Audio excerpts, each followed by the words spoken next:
নমস্কার বন্ধুরা, শুরু করছি আজকে একটা নতুন রেসিপি সুইট পটাটো স্ন্যাক্স। তো এটার জন্য আমার প্রথম এখানে উপকরণই হচ্ছে রাঙা আলু বা মিষ্টি আলু। তো এটাকে আমি সেদ্ধ করতে বসিয়ে দিলাম। তো এটাকে আমি কিছুক্ষণ ধরে সেদ্ধ করব। তো তার মধ্যে আমি বাকি উপকরণগুলো কেটে নেব। তো এই জন্য এখানে আমি এখন কেটে নিচ্ছি কাঁচা লঙ্কা আর বাকি জিনিসগুলো কেটে নিয়েছি। এরই মধ্যে আমার আলুটা সেদ্ধ হয়ে গেছে।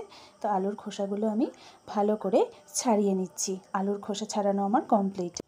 এবার একটা বাটি নিয়ে নিলাম, নিয়ে তার মধ্যেই খোসা ছাড়ানো আলুগুলোকে হাত দিয়ে ভালো করে ম্যাশ করে নিচ্ছি। যতটা সম্ভব ভালো করে ম্যাশ করে নেব। তো আমার আলু ম্যাশ করা হয়ে গেছে। এবারে এর মধ্যে আমি কিছু উপকরণ দেব।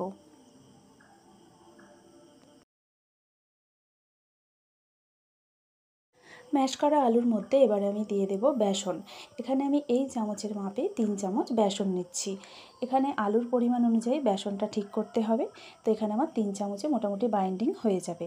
আর এই বাইন্ডিংটাকে আরও ভালো করার জন্য এখানে আমি ব্যবহার করছি ওই একই চামচের মাপে প্রায় 1 চামচের একটু কম কর্নফ্লাওয়ার। আর দিয়ে দেবো এবার পরিমাণ মতো নুন। এবারে আমি বাকি উপকরণগুলো এর মধ্যে দিয়ে দেব। প্রথমেই দিয়ে দিচ্ছি আমি আদা কুচি। এখানে আমি 1 ইঞ্চির মতো আদাকে ছোট ছোট করে কেটে নিয়েছি। তো আদা কুচি দিয়ে দিলাম। এবারে দিয়ে দেবো রসুন কুচি। এখানে আমি 5টা ছোটো মাপের কোয়াকে কেটে এরকম ছোট ছোট করে কেটে রেখেছি। তো এবারে চলে গেল রসুন কুচি। তারপরেই দিয়ে দিচ্ছি আমি কাঁচা লঙ্কা কুচি। এখানে আমি 3টে কাঁচা লঙ্কার ব্যবহার করেছি। আর দিয়ে দেব পেঁয়াজ কুচি। পেঁয়াজটা আমি দুটো মিডিয়াম মাপের পেঁয়াজকে একদম ছোট করে কেটে নিয়েছি। এবারে দিয়ে দিচ্ছি জিরে গুঁড়ো, তারপরে দিয়ে দেব ধনে গুঁড়ো। জিরে ধনে এই দুটোই হচ্ছে শুকনো খোলায় নেড়ে তারপরে গুঁড়ো করা মশলা। এগুলো আমরা বাড়িতেই বানিয়েছি। তারপরে দিয়ে দিচ্ছি গোলমরিচ গুঁড়ো। এরপর দিয়ে দেব চাট মশলা। এটা স্বাদ অনুযায়ী এটা দিতেও পারেন, আবার নাও দিতে পারেন। এই সব উপকরণগুলোকে ভালো করে এবারে হাত দিয়ে মিশিয়ে নিচ্ছি। তো এভাবেই হাত দিয়ে আমি ভালো করে মিশিয়ে নেব। এতে কোনো জল লাগবে না।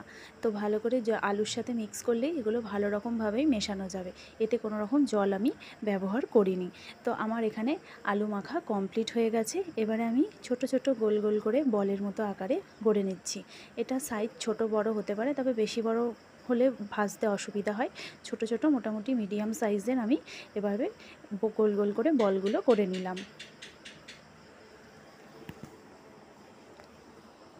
আমার রেডি হয়ে গেছে বল বানানো।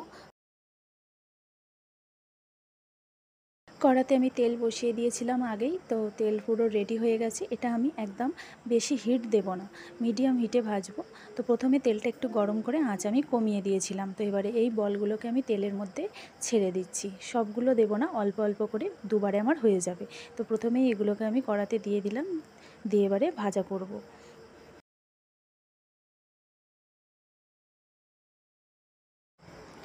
এবারে আমি এগুলোকে উল্টে দেব। একটা সাইড আঁচ খাওয়ানো হয়ে গেছে।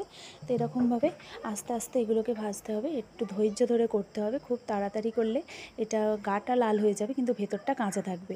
তো সেই জন্য এটাকে একটু সময় দিয়ে ভাজা করতে হবে। তো কালারটা দেখুন কত চেঞ্জ এসে যাচ্ছে, মানে এগুলো আমার ভাজা হচ্ছে। তো মিডিয়াম আঁচেই রেখেছি, এখানে কিন্তু আমি আঁচ একটুও বাড়াইনি। এইভাবেই হতে থাকবে। তো এবারেও আমি আবার আরেকবার করে নাড়াচাড়া করে দিচ্ছি।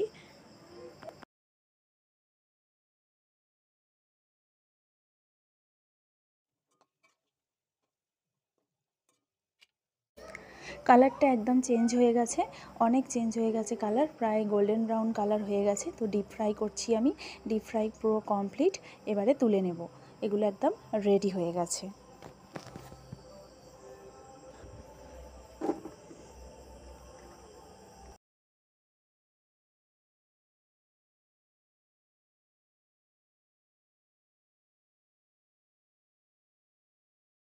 এবার আমি বাকি যে বলগুলো বানিয়েছিলাম এগুলোও আমি দিয়ে দিচ্ছি একইভাবে। এগুলোকেও আমি ভাজা করব, আর মিডিয়াম একদম আঁচ রেখেছি। রেখে এগুলোকেও এরকম গোল্ডেন ব্রাউন করে ডিপ ফ্রাই করব। তো কড়াতে দিয়ে দিয়েছি। এগুলোও দেখুন কি সুন্দর কালার চেঞ্জ করছে। এরকম একটু সময় দিয়ে ভাজতে হবে, নাহলে ভেতরটা কাঁচা থেকে গেলে একদম খেতে ভালো লাগবে না। এই জন্য এটা ভাজতে একটু টাইম লাগবে, কিন্তু খুব সুন্দর খেতে হবে।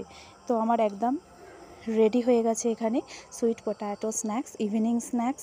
এগুলো আপনি যখন খুশি বানিয়ে খেতে পারেন। তো অবশ্যই বানান বাড়িতে, আর ভালো লাগলে একটা লাইক আর সাবস্ক্রাইব করে দেবেন অবশ্যই। তো দেখা হচ্ছে অন্য কোনো দিন অন্য একটা রেসিপিতে।